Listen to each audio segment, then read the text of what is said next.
አውዬ እንግዲህ ዛሬ ደግሞ ለሩቲና ለአብርሽ ምን አይነት ሀሳብ ሰጠች መሰላችሁ? እኔ በሃይማኖቴ ድርድር አላቅም። ሃይማኖት የጋራ ሳይሆን የግል ነው።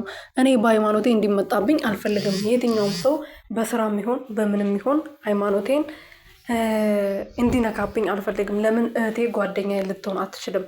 እኔ በሃይማኖቴ እኖራለሁ፣ እሷም በሃይማኖቷ ትኖራለች። በሃይማኖቴ ደግሞ ለሃይማኖቴ ስል የፈለግኩትን ነገር እሆናለሁ፣ መሞትም ካለብኝ እሞታለሁ ብላለች። እንግዲህ እንደሚታወቀው አብርሃምና ሩቲ፣ ሄርሜላ፣ ሌሎችም አሁን በተለይ እነዚህ ሶስቱ ዝሙት እየሰሩ ነው። ይቅርታ አድርጉልኝና ሁላቸውም ዝሙት እየሰሩ ነው። ሩቲም ብትሆን አብርሽም ቢሆን ሄርሜላ ብትሆን ማለት ነው። በተለይ ደግሞ የሄርሜላና የአብርሽ ይለያል። ትላንት የተለቀቀው ቪዲዮ በደንብ አይታችሁ ከሆነ አብርሃም እንዴት ሲያደርገው እንደነበረ እዚህ ጋር መጥቶ ከሩታ ጋር ሌላ ታሪክ ይፈጥራል፣ እዛ ጋር ሄዶ ከሄርሜላ ጋር ሌላ ታሪክ ይፈጥራል ማለት ነው። ሄርሜላ ከትላንት ወዲያ ነው ምናምን ቤተክርስቲያን ሄዳ እንደዛ ሆና ነጠላ ለብሳ ተሸፋፍና፣ ትላንት ደግሞ እንዴት ሲያረጋት እንደነበረ ማለት ነው።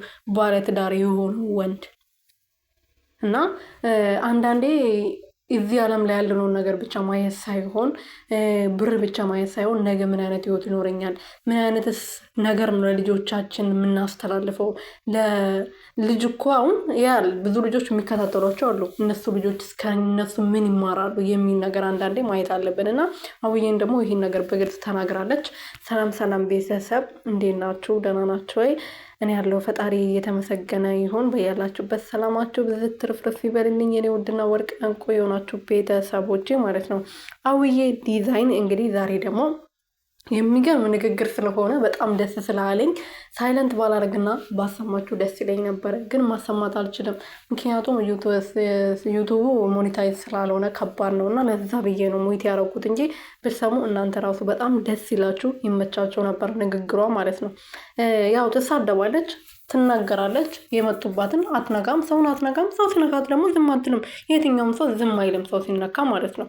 ራሱ ካልደረሱበት ሰው ካልደረሰበት፣ አሁን ሄርሜላ መታ ሩቲ ላይ ባስደርስባት ሩቲ ጫፏን አትነካትም ነበር። የራሷን ህይወት ብትኖር ህይወቷ ስለበጠበጠች ባሏ ስለቀማቻት ልትነካት ተገደደች እንጂ ወዳ አይደለም። ስለዚህ እኔ ሌላም ይቅር፣ ሃይማኖታችሁን አክብሮ ምንም ነገር ከሃይማኖት አይበልጥም።